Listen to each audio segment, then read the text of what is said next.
Hi, I'm Mara McFalls. Welcome to Panasonic's Picture Perfect. I'm on a hike today up Mount Evans near Denver, Colorado to learn all about landscape photography. Basically, what I want to do is get all of what I see behind me into here.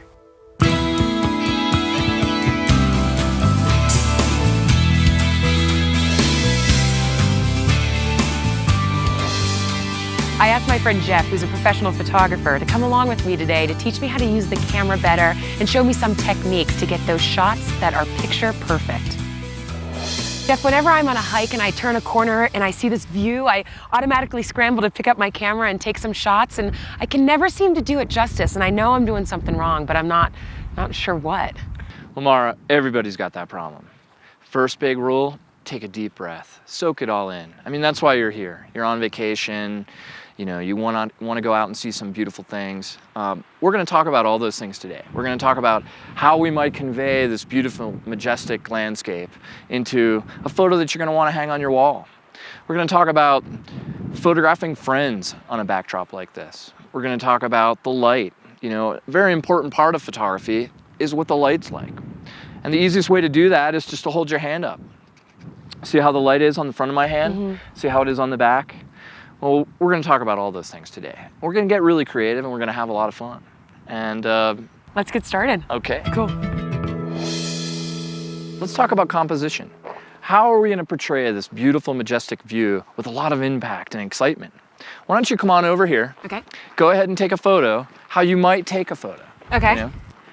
So I just probably shoot the lake, the trees, and the mountain? Yeah, we've got foreground, middle ground, which are the trees, and the background, which is the mountains and the sky. Okay. Okay. Got it. Did you shoot a picture? Uh-huh. Okay. Let's come down here and I'll show you how I might want to do it. Okay. All right? Typically, here, it's probably easier this way. Typically, I'd put a lot of lake in here, and the way to do that is to get down at the level of the water. Okay. All the way down here? Yeah, way down in there. Okay. Don't be afraid of getting dirty. Okay. All right. Okay? Like keep going further? As low as you can go. Okay. It's like the limbo. Oh, fun. So you want me to get a lot of the lake in? Oh, yeah. Put a lot of the texture of that lake in the shot. I can see it. Get that camera lens almost into the water. All right. Okay? And I'm Make shooting sure a to lot keep of the the mountains lake? in there, though. Oh, yeah. All right? Okay. You got it? Go ahead and shoot that picture. Oh, that looks so cool. Okay. Okay? Very cool. Shoot a picture. Now I'm going to show you one other thing. All right. Why don't you hand me a rock over there? Okay. Okay. Big one. Now get really low. Okay. Again. And I'm going to give you a signal. All right. I'm going to throw a rock right out into that still water part of the foreground. Okay. Oh, yeah. Okay? Go ahead and shoot that picture.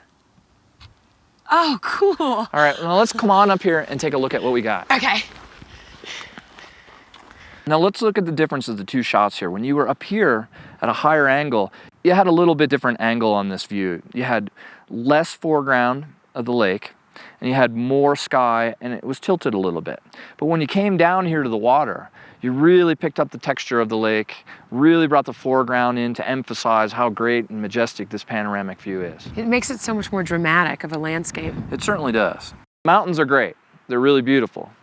But the lake accentuates and makes those mountains even better. You know, and the light, the wind that we have here and the texture on this water, you want to convey that. It makes it a more memorable image. Now, this last shot that we did, where we threw the rock in to give the water even more texture, bumped it up a notch, definitely gives a lot more impact.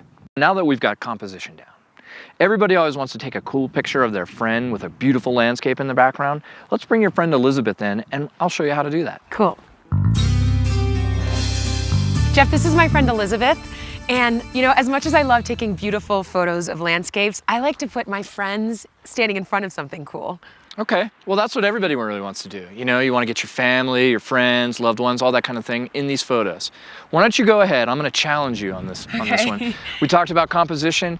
Go ahead and compose this photo how you might do it. Okay. All right? I would probably bring Elizabeth up here and maybe stand on these wooden stake things and, okay. So, and then try and get her in the frame so that she's in the frame and, okay. And just take the picture? Go ahead. Okay. Okay, now you didn't do anything wrong there. Okay, I think. But here's what I might do. If I shot this picture, Go ahead and look through that viewfinder. I'm Okay. gonna walk you up in it. Keep looking. Okay. Like All right right. here? Keep going. Come on, all the way up here. This goes against all my instincts. Those mountains aren't getting any bigger there. Okay. All right? Okay. Okay.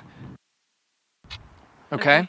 Now, let's take it even one step further. Remember I was telling you about light? How you hold your hand up? Right. You look at where the light is? Uh-huh. Okay, you notice on her face, her face is in shadow. Right. There's no real light on it. Right. Okay? All we have to do is turn Elizabeth sideways. Go ahead, Elizabeth. Now tilt your head up and feel the sun on your face.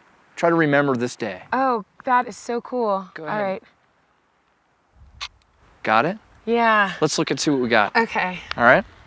Okay, now that first shot is great. Everybody does that. Right. But what we're trying to do is we're just trying to bump everything up just a little bit. Give a little bit more excitement to these photos. Okay. That second photo, the framing was right. really good, but the light wasn't that great. Right, right. Okay, this third photo is really dramatic. That's really prize beautiful. winning. Sort of gives you a feel for this day, this beautiful weather, the light, everything. This is something that I would email off as soon as I got it in my computer. Well, you took that picture. That's a pretty cool picture, isn't it? Yeah. Okay. You can feel emotion and like a vibe.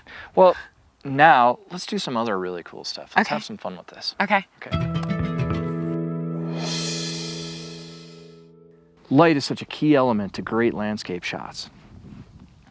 Early in the morning and in the evening are typically the best times because of the angle of the sun.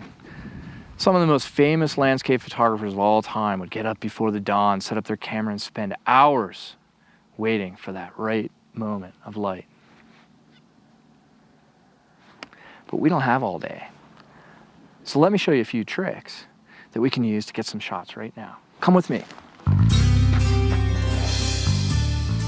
Here are some of the things that we can do to use light to our advantage. Now this is a fill card that I usually always have on shoots, okay? And what it does is it'll bounce the sunlight on the angle that we don't want it to be and into Elizabeth's face. Here, Elizabeth, why don't you turn with your back to... Now, when I move this up to her face, you see how it brightens everything up? Brings the Isn't that light cool? right onto her. Now, Okay. you don't have to go buy one of these. Okay. Because there are a bunch of tricks that you can use Okay. with just normal household items. Okay. Okay? Like The first this. thing is the styrofoam top to our cooler. Okay? Now, watch what it does. It does the same exact thing. As I bring it up to her face, see how it brightens it up really Right. nicely? Okay, and even better than that is this piece of tin foil that we have. Just bring it right in there, and this actually provides a really shimmering kind of light. It brings a lot of drama to that landscape image with our friend in it. Okay? Very cool. Isn't that neat? Yeah. The other thing that we can do, Mara, that I should talk about, is we can utilize the fill flash option. The what? The fill flash option on your camera. Oh. Now what you do is you turn it on, pop open the flash, okay? And everything should be activated. We just come right over here, and you notice how she's in shadow there. Mm-hmm. I just popped a little frame and look at it and see how her face is all brightened up. Now if I hadn't done that, she'd be in shadow. And then we've got this one with the cooler top. Mm-hmm. And then we've got this even really cooler one with the tin foil. Oh, it makes such a difference. Doesn't that make a difference? Mm-hmm. We've covered all the basics. Now, let's go have some fun. So, Mara, landscapes aren't always about shooting something so far away. I found a couple creative things that we can do here to really enliven our landscapes. Now, if we come down here, Okay. see these branches? Uh-huh. They're right along the water. If I get down really low and place them in the foreground, Let's you see what happens? Oh, very cool. Yeah. Okay, see what I'm doing there? Now, let me show you something else. Okay. Look what I found here. What I'm gonna do is I'm gonna frame that mountain with the tops of these trees. They're gonna be in the top of the frame. Okay. Okay, and how I'm gonna do it is I'm gonna get down in here, Okay. okay? Dirty business. Yes, it is. Okay, All right. okay. Okay. Now, see what we have there? Yeah, let's check it out. Oh my, that's incredible. Cool, huh? That's very cool. All right, I got another trick for you. Okay, cool. Now I'm gonna show you how to make a silhouette. It'll be a lot of fun. Okay, Elizabeth, why don't you hop up in that rock? You're such a good sport, Elizabeth. Now, give me a pose, something I can work with. It's really kind of dynamic.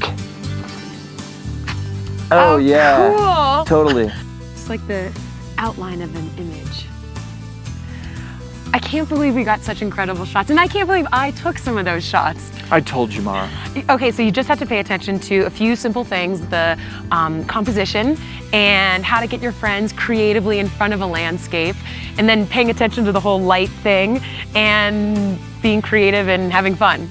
Exactly, Mara. Don't ever be afraid of making mistakes.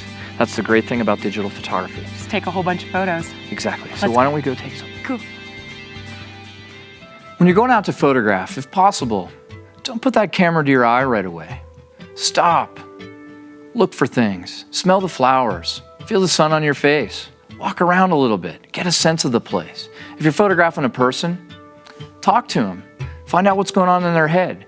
You'll understand that much better why you're there to photograph them or the place, and you'll really have an appreciation for what it is you want to capture. Enjoy yourself. I mean, these experiences are wonderful. It's a passport to all sorts of aspects of life. And, you know, that's really the gift of photography, is getting to see all sorts of things that normal people may never see.